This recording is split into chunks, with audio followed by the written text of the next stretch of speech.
Jay Crawford, Adam the Bull, Garrett Bush, Dustin Fox, Jason Lloyd, Tyvis Powell, plus, ba-da-da-da-da, you're loving him, Mikey McNuggets.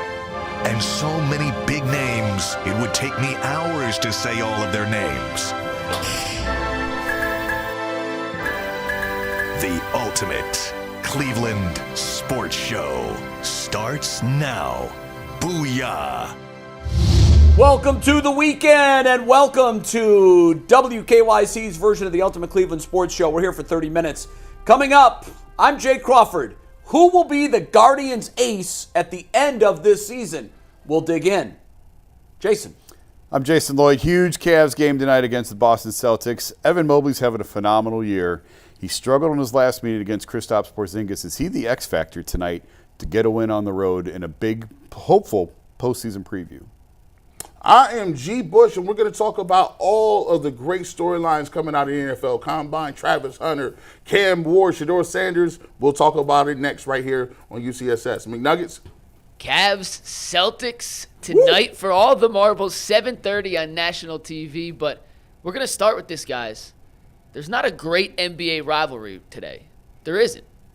No. But could Cleveland and Boston be the next great rivalry in the association? Jay, let's dive into it.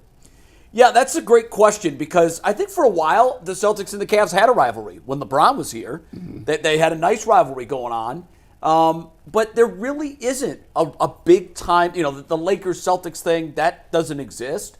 And I think that the rivalries of the future are going to be probably within the conference because it's so difficult for one team to make it back to the finals every year. Forget about both of them making it back every year to build that rivalry.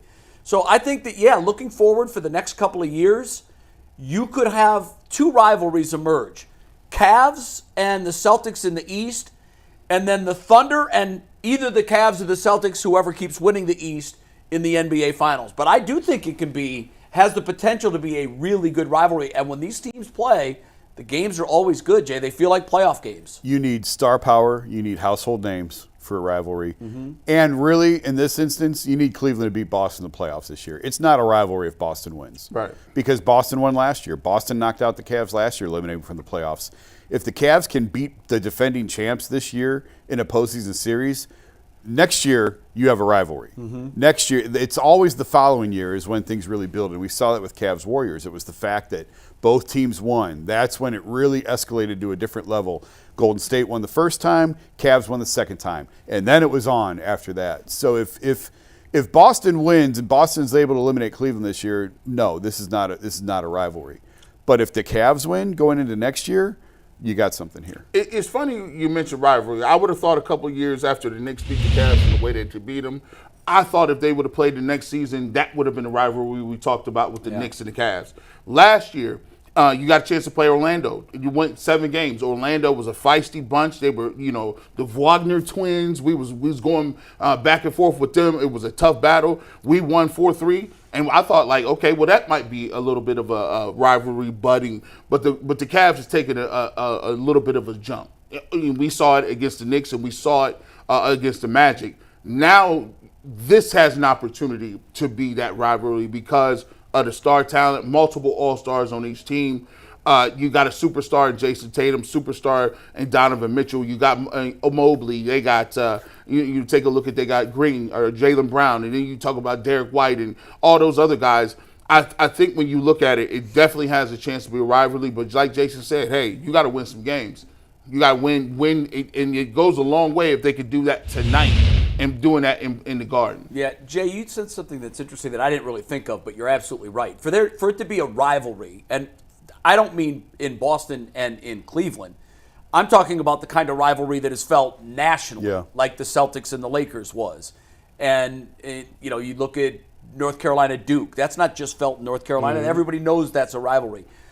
I didn't really take into account your statement that you got to have superstars. Absolutely. I wonder if the stars on these teams, and Donovan Mitchell and Evan Mobley, they're household names to us, and even to the Celtics. I think a lot of people would tell you that the Celtics, although they should be superstars, are a little underrated in Tatum and Brown. do they have the star power, each team, to get this to something that they care about in St. Louis and in Seattle and in Golden State, in San Francisco? Well, we were talking on the YouTube show about, is Boston get enough respect?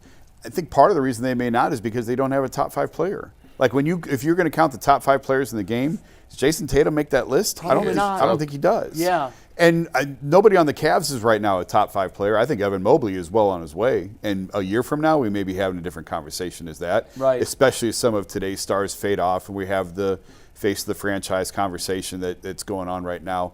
But it certainly escalates things. When you have players that fans from other fan bases want to root for or against. Right. They're polarizing figures one way or the other. Either you loved LeBron or you hated LeBron and you wanted to see him lose. I don't know that anyone watching either of these teams loves Jason Tatum or really wants to see Jason Tatum fail. I don't know that you love Donovan Mitchell. And again, I'm talking about fans in Orlando and Detroit and Sacramento. How much does he move the meter? Do you really love Donovan or do you really root for him to fail? So that piece is missing. Yeah. But this is still early on in this. And, we've talked about it before.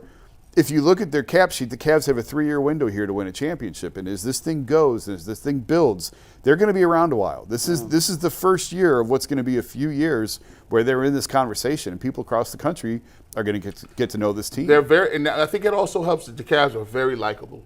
If you look at, the way the national media talks about the Cavs, they don't have anything bad thing to say about the coaches, the general manager, the young players, the way they play the game, Donovan Mitchell. They seem like a team that people can wrap their arms around. But when you get too good, at one point in time, they said the same thing about the Warriors. Oh, I was just going to say, the Warriors and the Chiefs were everybody's darlings. They were. Yeah, and then all of a sudden you get sick of seeing them every single year, and then everybody hates them. And even the Patriots and Tom Brady. Oh, for sure. Too much winning will absolutely seal your fate on a national level. Yeah, it will. The interesting thing to me about the NBA now, I think it's built, and the way it's run now, it's run to not have rivalries. Because for there to be a rivalry, you need multiple years of that matchup. Yeah. And I know that the Celtics and Cavs played last year, but that wasn't a memorable series to anybody that watched it. No. The Magic series was far more memorable. Yeah. So I think by pure definition of the way the league is run today, you need a stretch of 4 or 5 years where you keep getting the Celtics and the Cavs in the finals, and you keep getting 7-game series.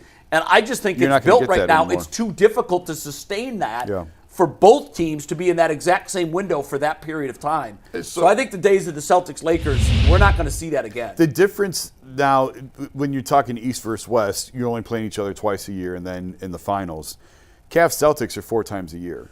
And obviously the stakes aren't the same, but how highly anticipated were those Cavs-Warriors regular season games, the Christmas Day games that they've had? Like, you still look forward to seeing them. No, the stakes aren't what they are in the spring, but they're still big matchups. And as this thing grows and goes, when you get to see them 4 times prior to the playoffs, that's a lot better than 2. I will say very quickly, they always seem to do it for the LA Lakers.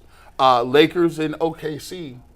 That might be a finals preview. The Lakers and the Warriors out west, the Warriors have dropped off a little bit. So they're a different team with Jimmy Butler. I'm not saying they're they going are. to the finals. They are, but they are a much different team, and they play. And I would love to see Cavs, Celtics, and this would be a shocker because it doesn't include Oklahoma City, but Lakers, Warriors, and then Lakers, Cavs. In the NBA Obviously, finals. that would be juicy. But can you That'd be wild. Imagine just why did you do it to me? Ratings gold. Imagine just the Cavs Warriors. Either one. Cavs Warriors or Cavs Lakers. Sheesh. One last thing on the rivalry before we move on to X factors in tonight's game. Yeah. Of the stars in this matchup, Mitchell, Mobley, Garland, Tatum, Brown, Porzingis, they're all sub 30. So they do have runway. I know keeping teams together in the second apron world is not as easy as it once was, but it's not like these guys are aging out. And as long as these two teams can stay together, they face off 3 times a year. They could be on a collision course again in the playoffs. And at this point right now, you have the 48-10 Cavs in first place in the Eastern Conference with the best record in basketball in a potential Eastern Conference Finals against the defending champs. Yeah. That has the makings and at least the brewings of what could become a rivalry. But on tonight's game, Jay. Take it. Evan Mobley, struggled in their last meeting against the Celtics. He had just 7 points, but it was his first game back from the calf injury that made him miss about 10 days. Jason, we talked on the YouTube show about his bounce back, but is Mobley the X factor tonight against the Celtics, or is it someone else on the Cavaliers roster? Well, we just spent 20 minutes on the YouTube show talking about DeAndre Hunter, so it feels a little disingenuous now to call Evan Mobley the X factor. I'm going to stick with DeAndre Hunter. If you missed the YouTube show, go back and watch what Mike was able to demonstrate and show you just how important he is to what they're trying to do, particularly on the defensive end. We spent quite a bit of the show talking about just how he changes the way the Cavs can go about guarding Boston. They traded for DeAndre Hunter for this series. That was a big motivating factor in acquiring him, was knowing that they needed that length and athleticism on the wing to combat against Jaylen Brown, Jason Tatum, Kristaps Porzingis on switches. So at this point, I have to stick with DeAndre Hunter as my X factor. Yeah, I'm going to have to roll with Jason on this one because DeAndre Hunter really augments and gives other people runway to get their money off. Like, think about it. DeAndre Hunter is going to be on Brown and Tatum. So now you look at how much better Isaac Okoro can be, because now he's another defensive piece that you could put out there to run around with Derek White or Holiday. When you take a look at guys that are going to be able to come off the bench like Dean Wade, who is a good plus defender, all of a sudden the Cavs went from a really good offensive team that defense was there, but they got a lot of good defensive pieces and parts that they can bring and utilize that Kenny Atkinson can do it off the bench, and that is all because that Hunter is going to be an upgrade at that position. 6'8", the wingspan is crazy. He's been knocking down shots, but I'm gonna go with Jason. To me, DeAndre Hunter makes this team a different type of beast altogether. I'm going to be really disingenuous, and I'm going to say yes to both because I want to be we have to have some disagreement here. I do think that, yes, Evan Mobley is DeAndre Hunter is the X factor because he literally is the X factor. He's the only one that hasn't been a part of this series so far. We've seen Porzingis, even though he was limited in the series last year, he didn't play at all against the Cavs. And that allowed Evan Mobley to look like he was the Evan Mobley we saw this year. But in the regular season game, when Porzingis was back, Evan Mobley looked lost in that matchup. So I'm going to say yes, that DeAndre Hunter is the X factor tonight because we have so much to learn about how he changes this matchup. But I will say that the Cavs will not win a 7-game series against the Celtics if Evan Mobley doesn't take the step from last year's regular season to this year that he's taken, the same step against Boston and Porzingis. He's got to improve. He's got to show that Porzingis is not his kryptonite. And we can learn that tonight. I'll be watching that. And you know what? I think DeAndre Hunter being on the floor will help Evan Mobley try to achieve that growth and that improvement against Porzingis. He's grown so much in confidence. We heard him at the All-Star break say that in the next 5 years that he thinks that he's going to be in the conversation with Wemby as the greatest active player in the NBA. He wouldn't have said that a year ago. No. So as his skill set has blossomed, his confidence has blossomed. And I'm a firm believer in this. In the NBA, more than any other sport, you've got to know you can do it before you go out and actually do it. Yeah. It is a tough man versus man sport. And once you believe you can do it, the first hurdle to doing it has been knocked down. And I think that he believes he can do it now. So I'm confident that he can have success against Porzingis. I'm going to make the case for Evan Mobley because I do think you can make a solid case for DeAndre Hunter. But Evan Mobley, when he plays well, opens up everything, and I mean everything, for this Cavaliers offense. And from a defensive standpoint, just like how Hunter will be used as a chess piece against Tatum and Brown and Porzingis at times, Evan Mobley's not just on that same level of defender as DeAndre Hunter.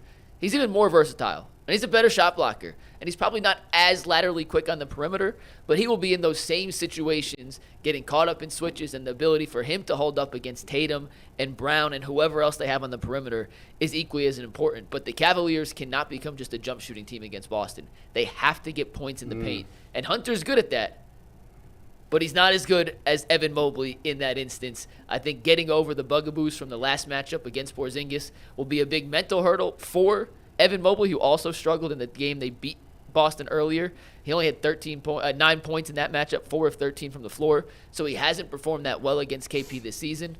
But he's too good to struggle 3 times in a row against the same caliber of defender. I think Mobley has a big game tonight, and I think the Cavs win. Man, I'd love to see it. This is one of those games that I just can't wait for tip-off. Yep. That happens a couple times a year for me in the regular season, and this is one of them. It should be fun tonight, and it's cool that it's also a nationally televised game. All right, we're taking a break. When we come back, who will the Guardians ace be by season's end? A couple different names in the mix. See who we say. When the Ultimate Cleveland Sports Show comes right back.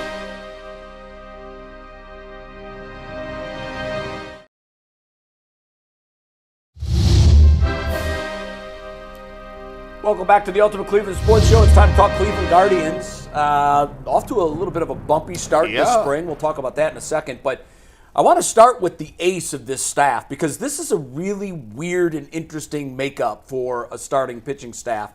We still don't know what Triston McKenzie is going to be, although he looked great in his spring training debut. His velocity was up. He would be in the mix. You've got 3 or 4 names really in the mix that you could use to answer this question. Jason, we'll start with you. At season's end, let's say the Guardians win their division or a wild card and they make the playoffs. Who will be Stephen Vogt's ace at the end of the year? Who gets that ball in game 1? I think it's Gavin Williams because he was supposed to be that guy last year. Tweaked his arm at middle end of spring training and never just was able to get over it. It was one of those things that just lingered for much longer than they thought. He ended up having to change his training regimen as a result of it. He hurt it using weighted balls, and so he didn't throw with those as often when he came back. And it just, once you get behind, it's really hard to catch up for guys when you're a midseason return. So last season certainly wasn't the type of year that Gavin was anticipating having, but this is the type of guy he's a big hulking guy. He's got a huge frame. He's got a Garrett Cole type delivery, and I think he's capable of putting up Garrett Cole type numbers. Last year, I was really, really high on Tanner Bybee. I thought that he was the guy that was going to take that next step, and he did a little bit, but not quite to the extent that I thought that he would. But Gavin Williams has all the makings of being a Cy Young contender throughout his career, and I think this is the year that he starts to take that step. See, I'm going to go with the exact opposite of what you said. Give me Tanner Bybee. He was the dude last year. If you would ask this question 2 years ago, you would have said Gavin Williams, bar none. He had the bigger arm. He had the more dominant stuff, but Bybee has done a great job. And when Allen's been out, when you don't know what's going on with Bieber, when you don't know what's going on with McKenzie, Tanner Bybee's the guy that's been eating these innings up and doing a great job at it. Also, just a little article that came out, I was just reading something a second ago, is they think that he might have tweaked his shoulder last year and played with a little bit of a shoulder injury last year, and he still was pretty good for what it was. So for me, he's very unassuming, and when you look at him and you look at it across, his stats and what he's throwing, but he's definitely a guy that his velocity is sneaky on people, and I think this guy by the end of the year will continue to be the number 1 pitcher on the staff, and he'll get the ball game 1 wherever they play if they do make the playoffs. This question gives me even more optimism for the season than I already had. I talked last week that I thought the Guardians right now, if I had to pick, I think that they would be probably my 2nd or 3rd pick in the division. I like Kansas City a lot. I like Detroit a lot. I think there may be 2 or 3 games separating all 3 of those teams. But talking about this and having this discussion really gets me excited because you're right. It could be Bybee. I mean, he pitched great last year. And I like you, when I heard that he was hurt, I'm like, okay, give me a healthy Tanner Bybee for the whole season. I love Gavin Williams. Gavin Williams, to me, I've pulled back a little bit. I'm still buying Gavin Williams, but I've pulled back just a little bit because we've now seen 30 starts or so, and it just hasn't been there on a consistent basis yet. I watch him throw, I look at his stuff, and it doesn't equate to me. He should be far more dominant and should have much more success than he has. I know the injury will definitely set you back, and I get that. But because I haven't seen it from him yet, I can't go that route. My pitcher, and you guys both have this wrong, my pitcher is the obvious answer here. It's the guy who's been the ace on this team for the last 4 or 5 years, and that's Shane Bieber. And I know a lot of people are saying, wait a minute, Shane Bieber's coming off the Tommy John. We don't even know what he's going to be. We don't know what he's going to do. Look at his numbers last year from 2 starts. He had the injury last year. That was wild. He put those numbers up, sparkling numbers. I mean, they can't get any better than that. And he did it with a already compromised elbow. So I know we don't know what he's going to be after Tommy John, but I know what Shane Bieber is. I know what he's made of. I know he's working as hard as anybody to get back. We won't see him till July. He's got a couple of months runway to get ready for October, and I'm firmly in the belief that once the first postseason game rolls around, and I hope we get there, that the pitcher with the ball in his hand on the mound when game 1 starts will be that guy, Shane Bieber. He will work his way into form, and he has the best stuff of the 3. No Triston McKenzie's? No takers on that? Dark horse Triston McKenzie. Yeah. That's why I'm excited about this question, because there's 4 names in the mix. When you talk X factors for the Cavs, the X factor for the Guardians may be Triston McKenzie. I agree with that. Because if he comes around and gets back to form from 2 years ago, you've really got something here. The only thing that I was cautious on with Bieber was coming back from Tommy John. They just use kid gloves with these guys. They do. July, August, September. It's really He's already thrown off a mound. Yeah, I know. But it's the year after when you really cut him loose. Now, when you're talking end of season, we're talking October is what this conversation is geared for. Well, that's the time to cut him loose, especially because he's probably going to be a free agent again. You've only got him for July, August. And I think it's probably August. I know he's probably a little bit ahead of schedule. It's still end of July, early August, more than likely when he makes his debut. I don't know if that's enough time for him to ramp up for me to be comfortable calling him their number 1 starter. But if he is, hold on tight because they've got something here. Yeah, you aren't kidding. That's a great staff. And for the folks that are concerned at 1-5, stop it. Their run differential is 0. It doesn't matter. They've scored as many as they've given up. It's spring. They don't care about this. We're taking a break. When we come back, the NFL Combine rolls on, and the Browns are looking to draft at number 2. On Monday, what is the biggest story from the just wrapped up Combine? It will be wrapped up by then. We'll talk about that next.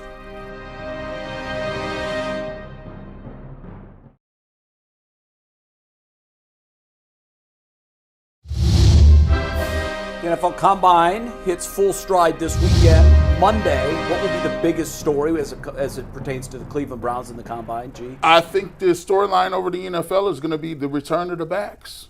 I think Ashton Genty runs very fast. Amarion Hampton is going to run very fast. Travion Henderson, Quinshawn Junkins. These guys are going to show up, show out. I think the running backs is probably one of the biggest, and the deepest position groups in the Combine. I think people will start to see, you may see a couple of these running backs, maybe up to 3 guys go in the first round, which is very rare given today's climate. And with it's quarterbacks. 7 or 8 deep, and too. Super deep. Very deep. I think the 40-yard time falls again. It went down last year. Xavier Worthy set the new record last year, 4.2, 4.21. And I think Isaiah Bond breaks it this year. He was talking about already at the podium that he thinks it's going down. I like his confidence, and we love to see records fall, and we love to see guys rise up draft boards. So give me Isaiah Bond. Especially that one. That is, it's like the 100-meter dash in the Olympics. Yeah. And that's the title of world's fastest man is always very glamorous, and the same thing with the NFL. I'm going a different route. By Monday, everyone's going to be talking about Jalen Milroe because he is going to reshape the way we measure and look at quarterbacks. He's going to run fast. He's going to do all the measurables with eye-popping efficiency. And I think a lot of dots are going to start to be connected nationally with Tommy Rees and Jalen Milroe, the Browns' new offensive coordinator, of course. Spent a year coaching him at Alabama. There is a familiarity there. He hasn't really been in the conversation yet as one of those top 2 quarterbacks. But because the other guys aren't going to do much, I think Milroe is the guy that's going to come out of this weekend with a lot of headlines, and there's going to be a lot of smoke about the Browns and Milroe. I'm not saying you should buy that smoke. I don't believe the Browns are going to draft Jalen Milroe, but I do think there's going to be a lot of articles written come Monday morning about that connection. If you do get it, really quickly, I'm going to get your answer. If you get a veteran quarterback, a Kirk Cousins, and they did draft Jalen Milroe in the 2nd round and sat him for a year, would you take it? I would be okay with that, but I would not be okay with him being an automatic starter in the NFL. He can't sit for a year. They got to play him. Maybe not week 1. You got to know what you have. Oh, there it is. You can also wreck a guy's confidence and psyche. We've seen that happen a time or two. All right, we're getting wrapped. We're out of time. Enjoy the Cavs game tonight. Don't forget, Mikey's doing an immediate instant reaction post-game show. Other than that, we'll see you on Monday on the Ultimate Cleveland Sports Show. Have a great weekend, everybody. Peace.